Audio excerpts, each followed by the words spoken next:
आज हम पढ़ेंगे नेशनल एजुकेशन पॉलिसी के बारे में। गवर्नमेंट एजुकेशन के अंदर रिफॉर्म लेके आ रही है, उसको थोड़ा डिटेल में पढ़ेंगे। क्या है ये पॉलिसी? नेशनल एजुकेशन पॉलिसी 2020, जिसको शॉर्ट फॉर्म में NEP 2020 भी कहते हैं।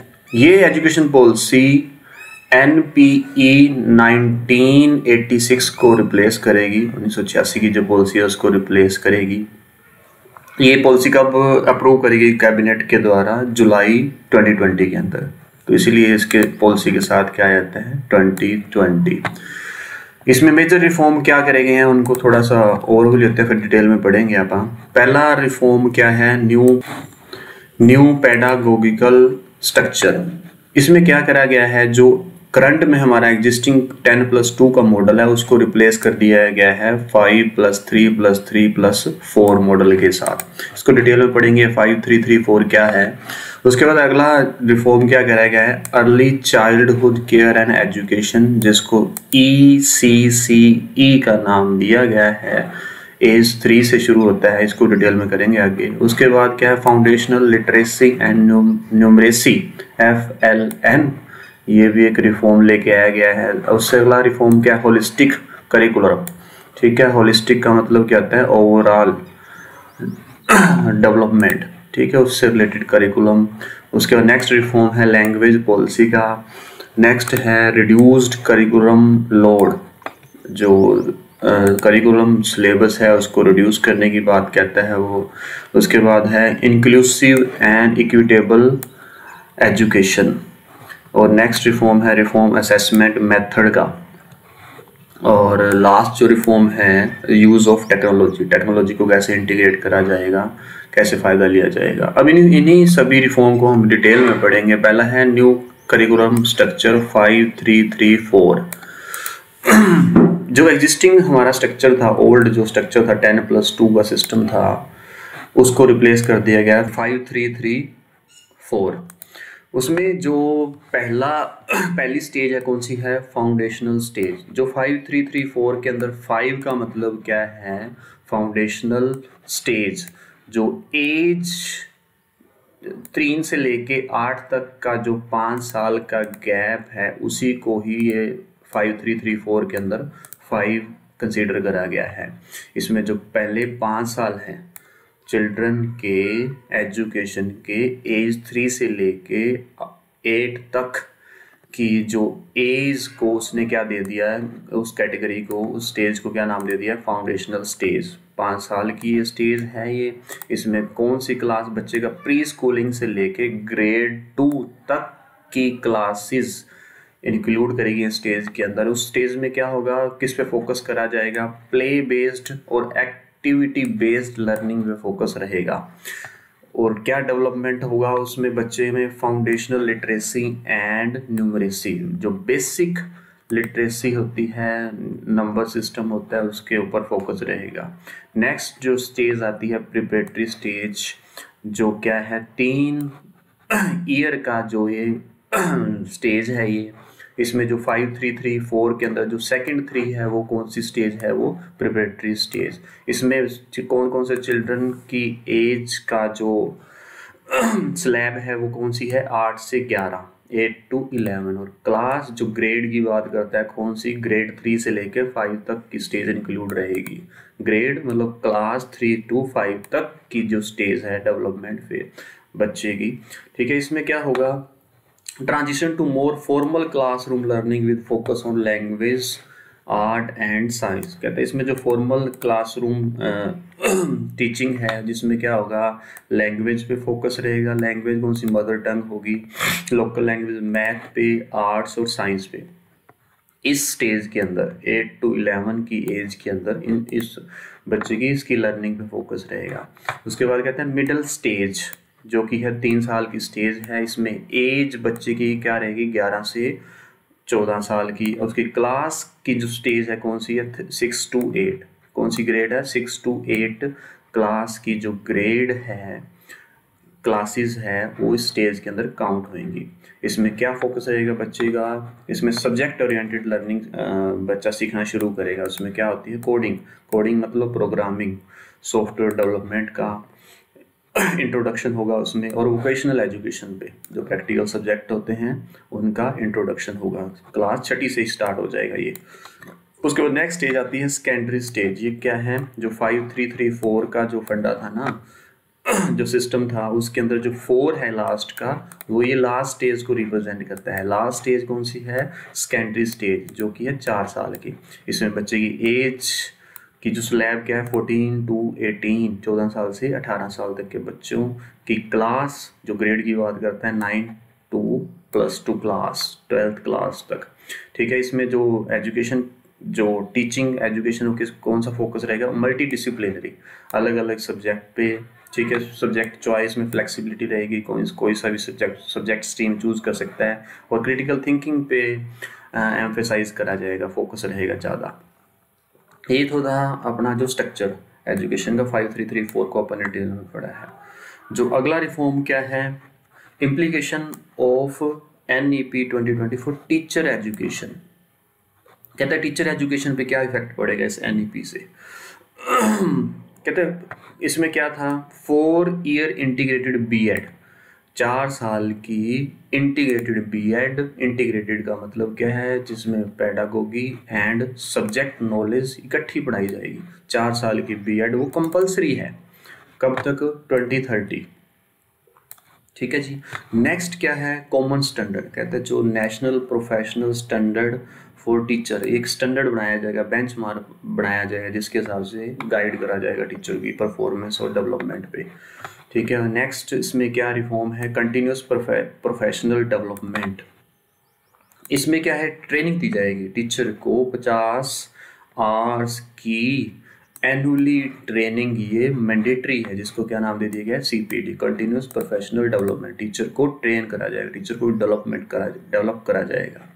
नेक्स्ट क्या है, इसी के अंदर टीचर के ऊपर क्या इफेक्ट पड़ेगा, मेरिट बेस रिक्रूटमेंट। जो टीचर की रिक्रूटमेंट होगी वो ट्रांसपेरेंट होगी और मेरिट बेस। ठीक है जी, एग्जामिनेशन, इंटरव्यू, सिलेक्शन जो प्रोसेस है वो क्या रहेगी, मेरिट बेस रहेगी और ट्रांसपेरेंट रहेगी। और उसके बाद क्या फोकस रहेगा, मल्टीलिंगुअलिज्म। टीचर क्या करेगा, मस्ट बी ट्रेन, टीचर को इस तरह ट्रेन करा जाएगा कि वो मल्टी लैंग्वेज के अंदर क्लासरूम को हैंडल कर सके, अलग अलग बैकग्राउंड के स्टूडेंट हैं उनको भी वो डील कर सके। ऑटोनॉमी एंड अकाउंटेबिलिटी, जो टीचर को इस तरह ट्रेन करा जाएगा, उसको राइट्स दिए जाएंगे, वो ऑटोनॉमी, खुद डिसीजन ले सकता है वाइल असेसमेंट। ठीक है जी, वाइल बीइंग हेल्ड, उसको ही अकाउंटेबल बनाया जाएगा, वो खुद ही डिसीजन ले सकता है। तो टीचर जो है वो स्टूडेंट के रिजल्ट के लिए भी खुद ही अकाउंटेबल होगा, जिम्मेवार होगा। नेक्स्ट रिफॉर्म क्या है, discuss how NEP 20 aim to reduce the rote learning. कह रहा है जो रट्टा मारने की लर्निंग के मेथड, उसको रिड्यूस करा जाएगा उन तरीकों को, और किसको प्रमोट करेगा, क्रिटिकल थिंकिंग को, मतलब बच्चा खुद से कैसे एनालाइज करता है, उसको रियलाइज करता है, उसके एप्लीकेशन को, उस चीज़ पे ज़्यादा फोकस रहेगा इस पॉलिसी का। उसमें क्या रहेगा, कॉम्पिटेंसी बेस्ड एजुकेशन लेके आई जाएगी। किसका कह रहा है, उस पर ना फोकस किस पे रहेगा, अंडरस्टैंडिंग पे, एप्लीकेशन पे और स्किल डेवलपमेंट पे। जो स्टूडेंट, ये पॉलिसी के अंदर ऐसा करिकुलम बनाया जाएगा कि स्टूडेंट खुद से समझे, उसको अप्लाई करे उसको, और अपनी स्किल को डेवलप करे। और क्या रहेगा इसके अंदर, जो करिकुलम रहेगा फ्लेक्सिबल रहेगा, ये स्टूडेंट को अप्लाई करेगा, कोई सी सब्जेक्ट चूज कर सकता है अकॉर्डिंग टू हिज और हर इंटरेस्ट। वो एनकरेज करेगा डीपर एंगेजमेंट, बच्चा खुद से सब्जेक्ट, अपने इंटरेस्टेड सब्जेक्ट चूज करेगा, उसके अंदर ज़्यादा रुचि दिखाएगा। इंक्वायरी बेस्ड पेडागोगी, जो ये नई एजुकेशन पॉलिसी एम्फेसाइज करेगी भी, स्टूडेंट खुद से क्वेश्चनिंग करे, उसको एक्सप्लोर करे, उसके बारे में और अपने आप स्टडी करे, उस पर कंसेप्चुअल पे ध्यान दे, उसको अंडरस्टैंड करे। नेक्स्ट क्या है, असेसमेंट रिफॉर्म जो नई पॉसिबल है, reform high stake exams with regular formative assessment and pre self assessment. जो अब एग्जिस्टिंग के अंदर हमारे जो रेगुलर फाइनल एग्जाम्स होते हैं, एनुअल एग्जाम बोल देते हैं, उसको रिप्लेस करेगा regular formative assessment, peer self assessment, formatting, मतलब chapter wise topic wise assessments method introduce करे जाएंगे इसमें। सिलेबस को रिड्यूस करा जाएगा, एम्फोसाइज किस पे, कोर कंटेंट पे फोकस करा जाएगा, मोर टाइम दिया जाएगा डिस्कशन के लिए। सिलेबस को रिड्यूस करके जो मेन कंटेंट है उसको स्टूडेंट को ज़्यादा डिस्कशन करने के लिए, एक्सप्लोर करने के लिए, असेसमेंट करने के लिए टाइम दिया जाएगा। Integration of the art and sports. नई एजुकेशन पॉलिसी के अंदर क्रिएटिविटी और कोलैबोरेशन को रिलीज करने के लिए आर्ट्स और स्पोर्ट्स को भी इंक्लूड करा जाएगा स्टडी के साथ साथ। बच्चे के फिटनेस के लिए, डिसीजन मेकिंग के लिए, लीडरशिप क्वालिटी के लिए, टीम स्पिरिट के लिए ये चीज़ें मस्ट कंपलसरी हो जाती हैं। नेक्स्ट है हमारा reform concept of multi disciplinary education under NEP 2020। जो नई एजुकेशन पॉलिसी के अंदर मल्टी डिसिप्लिन मतलब मल्टी सब्जेक्ट का कंसेप्ट लेके आया जाएगा। Multi discipline means offering student opportunity to learn subject across stream. जो स्टूडेंट है किसी भी स्ट्रीम के सब्जेक्ट्स को चूज कर सकता है, उसको स्टडी कर सकता है, आइदर और आर्ट्स है और साइंस, कॉमर्स और वोकेशनल। नो रिजिड स्ट्रीम, कोई फिक्स बाउंडेड स्ट्रीम नहीं थोपी जाएगी बच्चे पे। स्टूडेंट कोई भी कॉम्बिनेशन, वो फिजिक्स के साथ म्यूजिक भी ले सकता है और मैथ के साथ फाइन आर्ट भी ले सकता है। होलिस्टिक डेवलपमेंट में क्या है, ओवरऑल एम क्या रहेगा नई एजुकेशन पॉलिसी का, कि जो बच्चे का ना ओवरऑल डेवलपमेंट हो विद मल्टीपल स्किल्स, स्टडी में, आर्ट्स में, स्पोर्ट्स में, एक्स्ट्रा करिकुलर एक्टिविटीज़ का भी इसमें इन्वॉल्वमेंट रहेगी।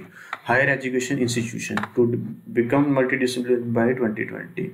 जो इंस्टीट्यूट हैं उनको ऐसा बनाया जाएगा कि उसमें वो सब्जेक्ट भी हो, सब्जेक्ट के टीचर्स भी हो, उस हिसाब से इंस्टीट्यूट्स तैयार किए जाएंगे। कब तक ये 2040 तक।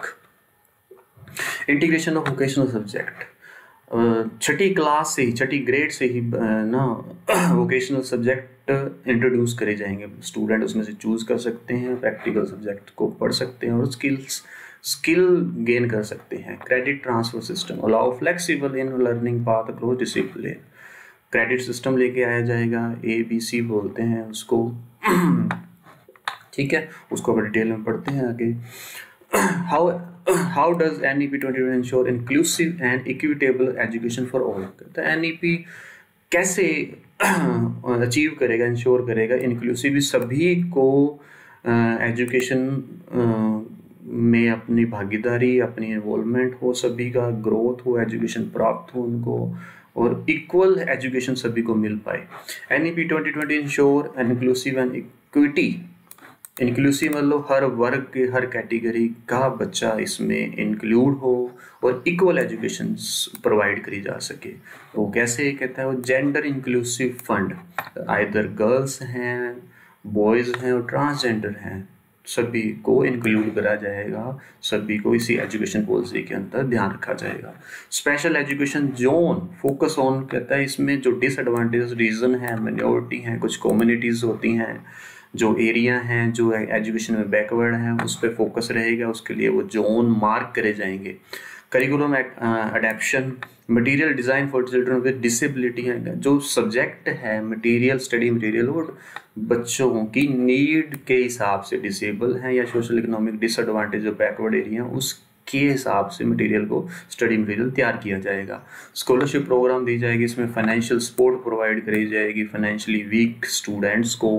Promotion of open and distance learning, इसमें जो बच्चे रेगुलर क्लासेस में आके फिजिकली नहीं क्लास अटेंड करते उसके लिए ओपन एजुकेशन का भी प्रोविज़न रखा जाएगा।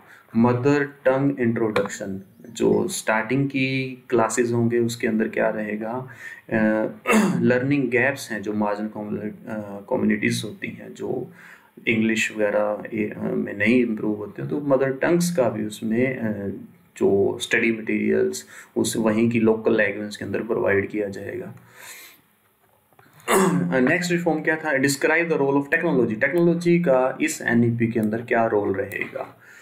पहला क्या है, नेशनल एजुकेशन टेक्नोलॉजी फोरम, एक फोरम बनाई जाएगी जिसका नाम क्या रखा जाएगा, नेशनल एजुकेशन टेक्नोलॉजी फोरम। वो क्या करेगी, ओवरसी ऑब्जर्व करेगी, क्या करेगी, जो टेक्नोलॉजी को एजुकेशन के साथ कैसे इंटीग्रेट करा जा रहा है तो इम्प्लीमेंट हो रहा है, नहीं हो रहा, लास्ट माइल तक। डिजिटल इंफ्रास्ट्रक्चर, कुछ हमारी ऐप्स हैं, दीक्षा, स्वान,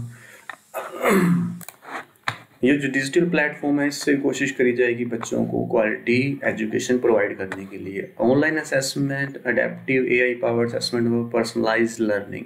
स्टूडेंट यदि ऑनलाइन प्लेटफॉर्म पे पढ़ता है तो उसको एनालाइज करना, उसको असेसमेंट करना, उसके क्वेश्चनिंग के थ्रू या टेस्ट के थ्रू असेसमेंट करना है बच्चा कितना गेन कर रहा है, लर्न कर रहा है।